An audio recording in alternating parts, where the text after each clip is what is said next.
नमस्कार दोस्तों,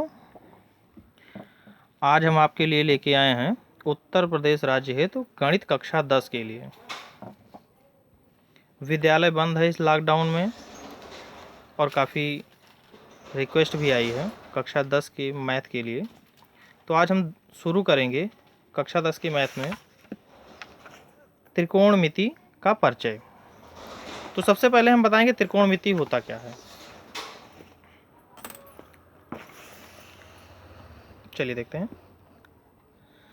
त्रिकोणमिति को इंग्लिश में कहते हैं ट्रिग्नोमेट्री, जो बना है ग्रीक शब्द TRI जिसका अर्थ है तीन, GON गौन जिसका अर्थ है भुजा, मेट्रन जिसका अर्थ है माप से हुआ है। वस्तुतः त्रिकोणमिति में एक त्रिभुज की भुजाओं और कोणों के बीच के संबंध का अध्ययन किया जाता है। इस चैप्टर में हम एक समकोण त्रिभुज की भुजा के कुछ अनुपातों का उनके न्यून कोण के सापेक्ष अध्ययन करेंगे, जिन्हें कोणों के त्रिकोणमितीय अनुपात कहते हैं। यहाँ हम अपनी चर्चा केवल न्यून कोणों तक ही सीमित रखेंगे। इस क्लास में केवल न्यून कोण तक है। यद्यपि इन अनुपातों का विस्तार दूसरे कोणों के लिए भी किया जा सकता है, जैसे कि आगे हम देखेंगे 0 से लेकर 90 अंश के माप के कोणों का त्रिकोणमितीय अनुपात चलेगा।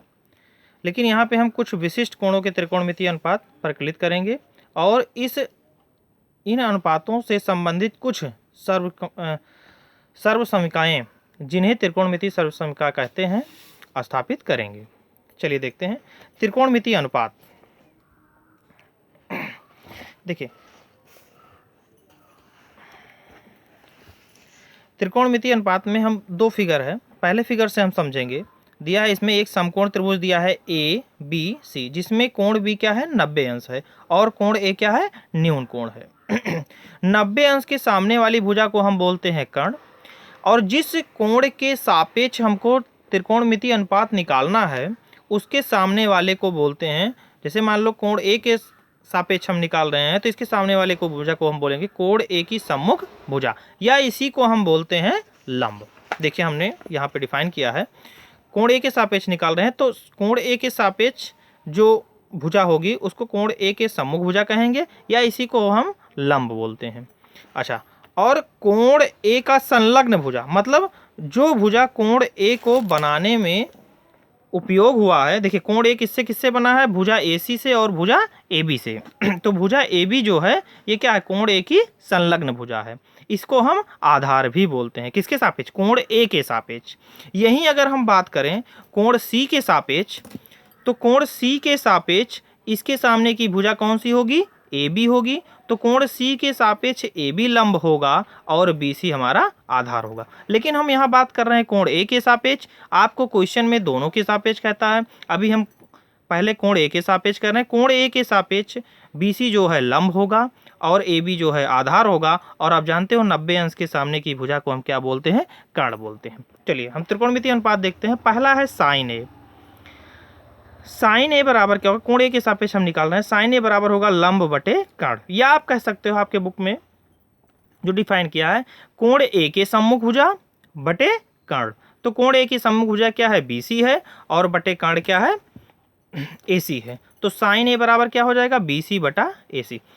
ठीक इसी प्रकार कॉस A कोण A के सापेक्ष कॉस A बराबर क्या होता है, आधार बटे कर्ण, या हम कह सकते हैं दूसरे शब्दों में कोण A की संलग्न भुजा बटे कर्ण। कोण A की संलग्न भुजा क्या है, AB है, और बटे कर्ण कितना है, AC है।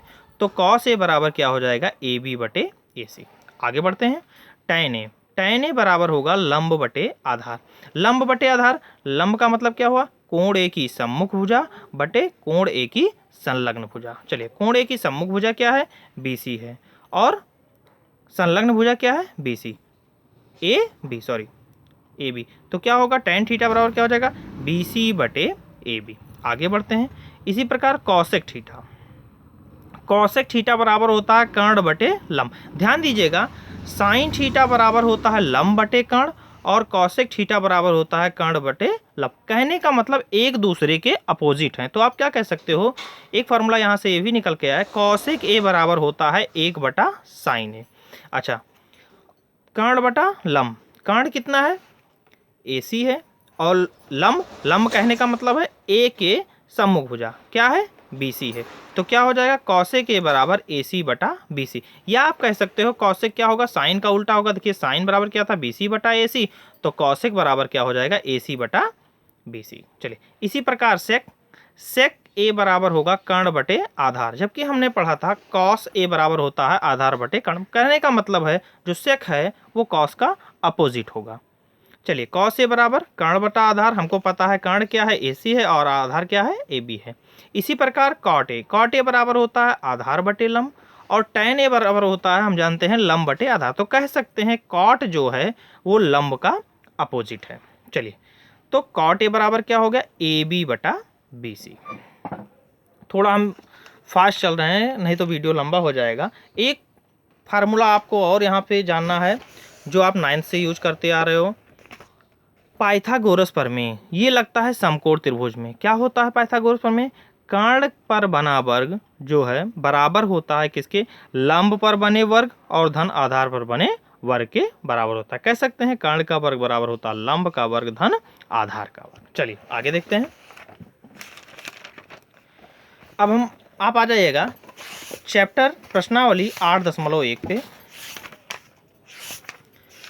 प्रश्नावली 8.1 पे ये क्वेश्चन देखिएगा दिया है, कह रहा है त्रिभुज ABC, एक त्रिभुज हमको बनाना है ABC जिसका कोण B क्या है, समकोण है। कोण B 90 अंश है।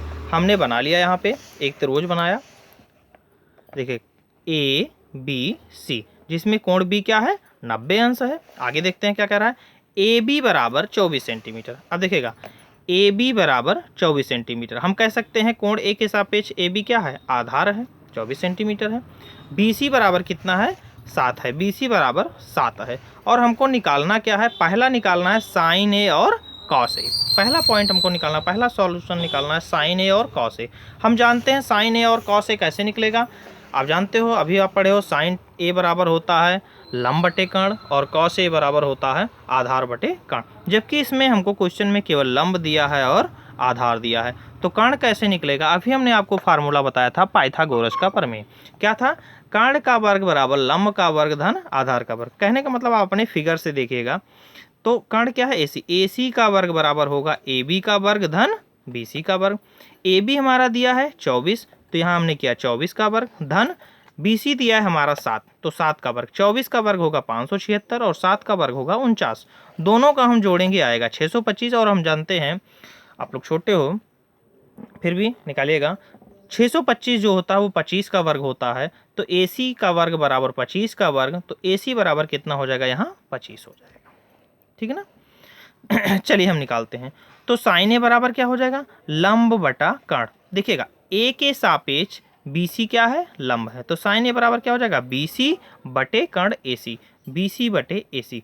BC हमारा कितना है, BC हमारा है 7 और AC हमारा अभी निकाला हमने कितना है 25, तो क्या हो गया 7 बटे 25। चलिए आगे बढ़ते हैं। कॉस A बराबर होता है A के सापेक्ष आधार बटा कर्ण। आधार कितना है हमारा AB बटे कर्ण कितना है AC, तो AB बटे AC। चलिए हमारा AB कितना है, ये 24 है और AC हमने कितना निकाला था 25, तो 24 बटा 25।